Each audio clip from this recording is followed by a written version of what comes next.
Good afternoon, Falcons. My name's Hunter. And I'm Bailey. Today's date is Wednesday, April 10th. Let's get right into it. Seniors, it's that time of the year for you to vote for who you would like to read off your names at graduation. Be sure to vote at 58.votingforschools.com. Falcons, if you're interested in playing spring football, there will be a meeting in Coach Durchick's room, 1211, after school today at 2 p.m. If you're in a spring sport, just stop by and sign in and then go to practice. Boys tennis will be going against Land O'Lakes here at 5A tonight. And girls tennis will head over to Land O'Lakes to take them for 2 days match. Make sure you go out to support them. Now for some more announcements.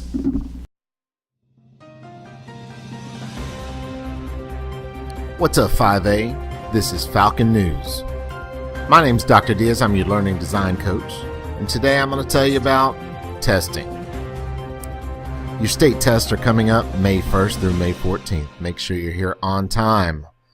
It is important to make sure you have breakfast here on time and not hanging out at McDonald's in the morning. Next, May 17th through May 23rd, district finals. Again, be here on time. This is your priority. So get to school, stay at school. Last, I know these tests are a struggle. I've got a video for you to watch about someone who took a struggle head on, completed their task. Make sure you watch this. Check it out.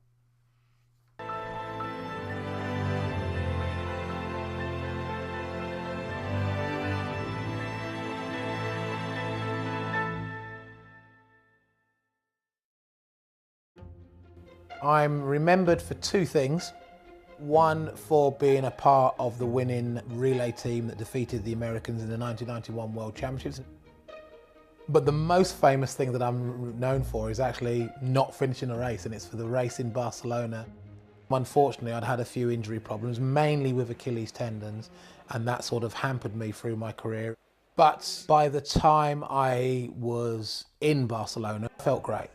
There was no issues, no problems. Derek Redmond, the best form he's shown since he broke the British record, which was way back in '87. And I remember thinking, I'm going to win this race.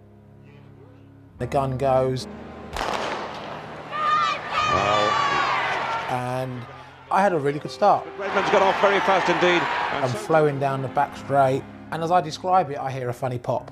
And 2 or 3 strides later is then when I felt it, and I felt the sort of the rip of the hamstring. Redmond has broken down. He's on the track, kneeling down, and Derek Redmond, well, his injury problem, the jinx has struck again. And I just remember having my hand on the back of the leg and just sort of collapsing to the floor in pain. Then I remembered where I was, and it was just like, you're in the Olympic semi-final. And that's pretty much what made me get up and start to run or hobble. And I just thought, you know what, I'm going to finish this race. It might be the last race I ever run, so I'm going to finish it. Not for anybody else, I'm going to finish it for me. And I was just about to start into the home straight, and I could sense this person on my left-hand side. And then I heard a very familiar voice shout out, "Derek, it's me." And instantly I knew who it was. It was my dad. Up until then, I'd managed to keep all my emotions in and hold it together relatively well. But as soon as I saw him, that was it. I lost it all, and I was in tears. I can't believe this has happened. Why me? With his track record and injuries, it may be his only Olympic appearance. He just can't hold it. He would always have been there with me, and he spent many a year standing on the sidelines in the middle of the winter with a coffee in his hands, trying to keep warm. And all he was saying was, look, you've got nothing to prove. You're a champion to us. You'll be back. Don't worry. We'll do this together. I just said to him, get me back into lane 5. I want to finish.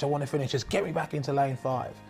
And the joke that I always make about that is the first and last and only time I've ever been able to shout at my dad and get away with it. Any other time as a kid, you would have got a quick smack round the ear and told, hey, less of your cheek. We still had officials trying to stop us. And they're not quite sure what to do. They're thinking, who's this crazy man that's just walked onto the track? What's going on? All this sort of stuff. And right up until the point I'd gone over the line and walked through the line, I had no idea the reaction it was having on the crowd. And I sort of, had a look around. People were going absolutely mad. Everyone was on their feet and all this sort of stuff. Some of the messages and letters and stuff that I get from people say, you know, you have no idea who I am. I'm not in sport. I've been through, you know, some hard times. Just want to thank you for your inspiration. It's quite strange that people to this day still find it, you know, inspiring. It's a nice feeling that I've done something that has helped so many people in their own ways.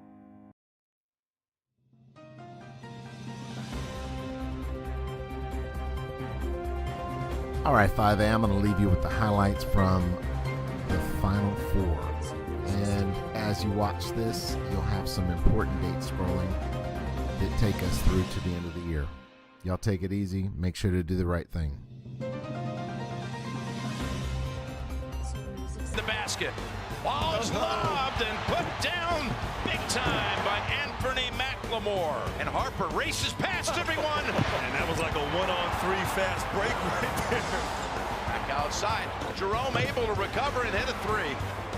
McLemore. He can bite you. That's important. McLemore knocking down threes. 31-28. Auburn at the intermission. Look at this steal. Taken back by Clark. And Kihei does it his way. Jerome, and it's a 7-point lead, the largest of the game. One more time. Send it in, Jerome. Here it is. With Auburn, still time left. Gonna have to execute on both ends. Here's Brown. His first bucket since 4 minutes into the game. They get it back to the corner, and Brown, their leading scorer, now starting to simmer. Now got a chance on this trip to take the lead. Brown wants it, shoots it, got it! Looking, it's Guy from the corner, for the win! Hold on, did I hear a whistle? Wow. We got a foul call. Guy will be at the line for three. Wow. He's tied it. He got all three. Might as well heave it all the way the distance. And here it is. Brown turns around. It's off the mark. And Virginia is heading to its first ever national championship game appearance. I could lie to you and say I knew I was going to hit him, but I was terrified. I had confidence in myself, but this is what we dream of. Getting set for semifinal number 2. Texas Tech, and here come the Spartans. The winner here to take on Virginia Monday night for the national championship. Here's Henry, freshman. McQuaid, jumper, yes. From downtown for Francis, and that shot drops. What a feed by Culver, and Owens shakes the building. We haven't had a basket by either side in about 4 minutes. Boy, they are in your face. And a half comes to a close. We said it was going to be about toughness. Moretti with one to shoot. Got it! That's a three. Now here's Edwards. He got around Winston and got the basket and a foul. Mooney. Wow, that was deep. Look at this kid again. Oh, wow. My goodness. Woo. Henry drives in, gets the bucket. Woo. Down the one. Culver got the separation. Big shot. Woo. Step it up big time. Dagger. And they're celebrating in the streets in Lubbock. Wow.